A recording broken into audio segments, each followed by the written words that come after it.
Assalamualaikum warahmatullahi wabarakatuh.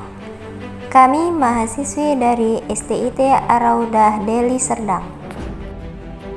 Kenalkan semuanya, kami dari kelompok 1 PGMI semester 2. Video ini dibuat untuk menyelesaikan salah satu tugas pada mata kuliah Sejarah Pendidikan Islam dengan dosen pengampu Ibu Wardati Humaira MPD. Kami dari kelompok 1 yang terdiri dari 3 anggota yang masing-masing bekerja sama dalam memenuhi tugas dengan judul Sejarah Daulah Mamluk di Mesir Perang Salib. So, ini dia videonya.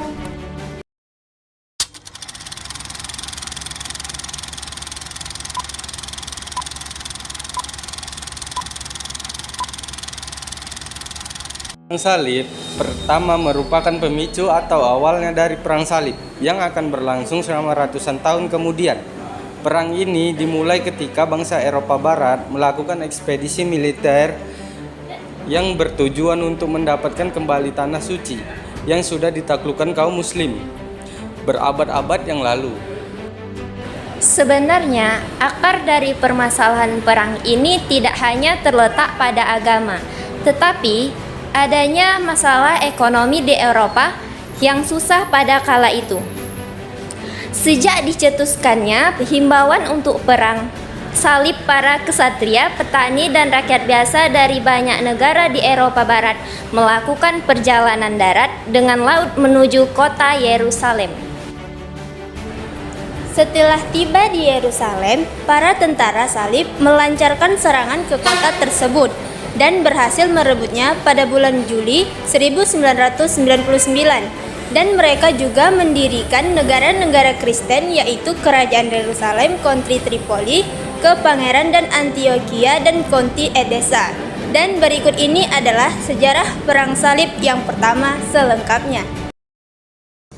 Pada tahun-tahun sebelum Perang Salib, sebagian Eropa mengalami kekeringan yang membuat orang kehilangan kepercayaan dalam segala hal.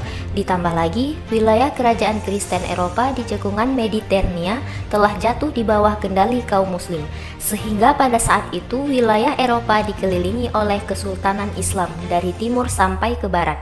Saat itu, keadaan kaum muslim di timur hidup dalam kemakmuran, sedangkan Eropa telah jatuh ke dalam kemiskinan dan konflik.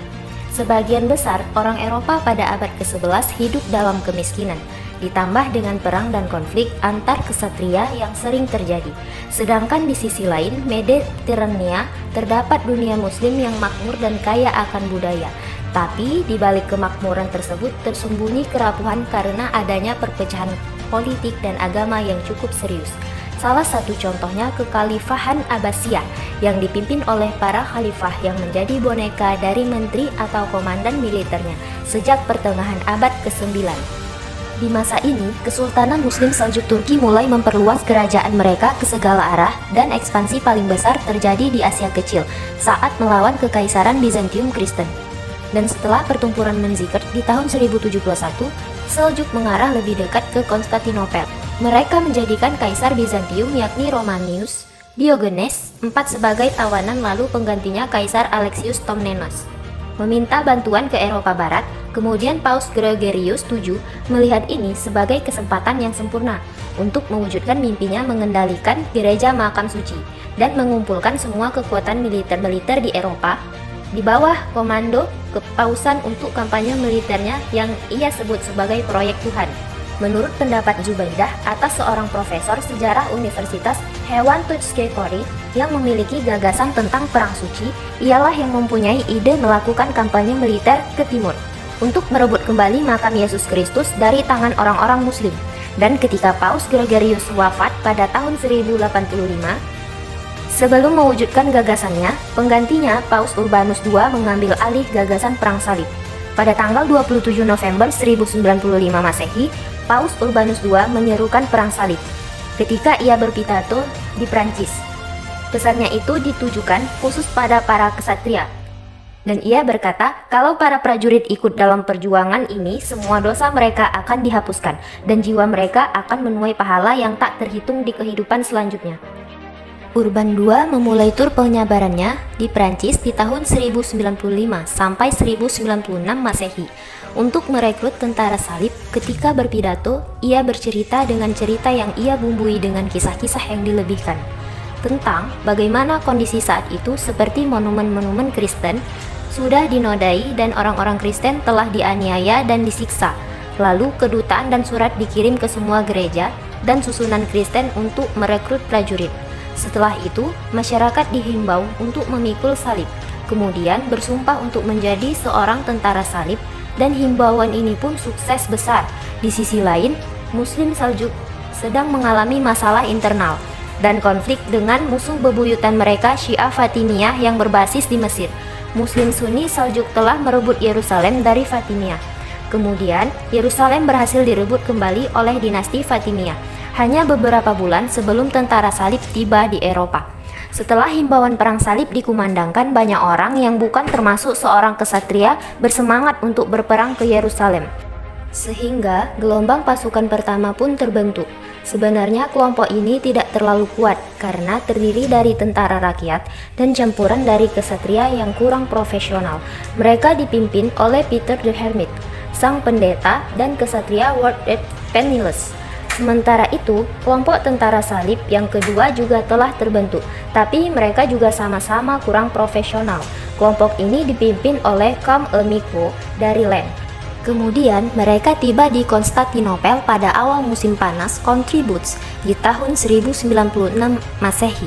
Untuk singgah setelah itu mereka dikirim oleh Kaisar Alexius ke Asia Kecil, tapi mereka disergap dan berhasil dihancurkan di dekat Nisea oleh tentara Seljuknya dipimpin oleh Kilich Arslan I pada tanggal 21 Oktober tahun 1096 Masehi. Sebenarnya pasukan ini bukanlah pasukan yang diinginkan oleh Alexius atau Paus Urbanus. Pada musim panas tahun 1096, kekuatan yang jauh lebih kuat, lebih besar, dan lebih terorganisir berkumpul dan mulai menuju ke timur. Tentara inilah yang dimaksud oleh Paus Urbanus II. Mereka dipimpin oleh tokoh-tokoh bangsawan Eropa. Lalu pada akhir tahun 1096, tentara Eropa tersebut sudah sampai di ibu kota di Byzantium, Konstantinopel. Tentara salib ini bersumpah setia kepada Kaisar Byzantium Alexius Komnenos dan berjanji untuk mengembalikan tanah yang sudah diambil oleh Kesultanan Seljuk. Kesepakatan seperti ini memang diperlukan agar mereka diberi izin untuk melanjutkan perjalanan ke timur. Setelah melintasi Bosporus, tentara salib menuju ke ibu kota Seljuk di Asia Kecil, yakni kota Nisea, dan sesuai dengan sumpah mereka kepada Kaisar, kota Nisea dikembalikan ke Byzantium setelah mereka menaklukkannya. Tetapi ketika tentara salib melanjutkan kampanye mereka di Asia Kecil, jika suci mereka merebut Yerusalem terhenti untuk sementara karena beberapa bagian pasukan memutar menuju kota Edesa. Penaklukan kota Edesa ini menjadi bukti penyelewengan dari tujuan mereka karena kota Edesa tidak searah dengan Yerusalem dan di dalamnya tidak ada situs-situs Kristen. Namun, tentara utama bergerak menuju ke Antiokhia, sebuah kota yang dijuluki tempat lahir Kristen, karena istilah Kristen pertama kali berasal dari sana. Pada bulan Juli tahun 1908, Antiokhia berhasil direbut dan mereka melanggar sumpah mereka kepada Kaisar Byzantium. Karena seharusnya Antiokhia dikembalikan ke Byzantium, tapi mereka mengangkat Bohemond de Norman, seorang pangeran dari Taranto, untuk memerintah di sana. Setelah Antiokhia, pasukan itu akhirnya menuju ke selatan untuk menyelesaikan tujuan utama mereka, yaitu menaklukkan Yerusalem. Pada bulan Desember tahun 1098 Masehi, tentara salib mulai bergerak menuju Yerusalem. Dalam perjalanannya, mereka merebut beberapa kota pelabuhan di Suriah, dan mereka akhirnya tiba di Yerusalem. Pada tanggal 7 Juni tahun 1099 Masehi, dari pasukan besar yang telah meninggalkan Eropa, kini hanya tersisa sekitar 1.300 kesatria dan sekitar 12.500 infanteri. Yerusalem dilindungi oleh tembok besar yang dilengkapi kombinasi parit dan tebing sehingga kota ini memicu pertahanan militer yang sangat tangguh. Untungnya sejumlah kapal Genoa tiba saat yang tepat dengan membawa kayu, dan kayu tersebut pun digunakan untuk membuat menara pengepungan, ketapel, dan pedobrak. Kemudian pada pertengahan Juli, Godfrey of Bouillon memutuskan untuk memulai penyerangan di bagian dinding yang lebih lemah Dan setelah melewati pertempuran yang berat, tentara salib berhasil menaklukkan Yerusalem pada tanggal 5 Juli tahun 1099 Masehi. Lalu mereka pun memulai pembantaian. Mereka membunuh orang-orang di jalan, di rumah, dan di gang. Sangat sulit bagi tentara salib untuk membedakan penduduk lokal Kristen, Muslim, dan Yahudi karena mereka semua tampak sama. Bagi mereka semua tampak seperti orang Arab, dan sebuah sumber Muslim kontemporer menyebutkan kalau 3.000 penduduk kota telah terbantai. Lalu dalam sebulan, pasukan Mesir yang besar tiba untuk merebut kembali kota itu, tetapi mereka berhasil dikalahkan. Saat ini Yerusalem pun telah berada di tangan orang Kristen. Lalu Godfrey of Bouillon, pahlawan pengepungan, dijadikan raja di Yerusalem. Di Italia, Urbanus juga telah meninggal pada tanggal 29 Juni tahun 1099 Masehi tanpa mengetahui keberhasilan perang salibnya. Jadi itu video dari kami mengenai sejarah Daulah Mamluk di Mesir tentang Perang Salib. Jika ada kesalahan dan kekurangan di dalam video tersebut, kami mohon maaf. Kepada Allah kami mohon ampun. Selesai sudah video ini, kami ucapkan wassalamualaikum warahmatullahi wabarakatuh.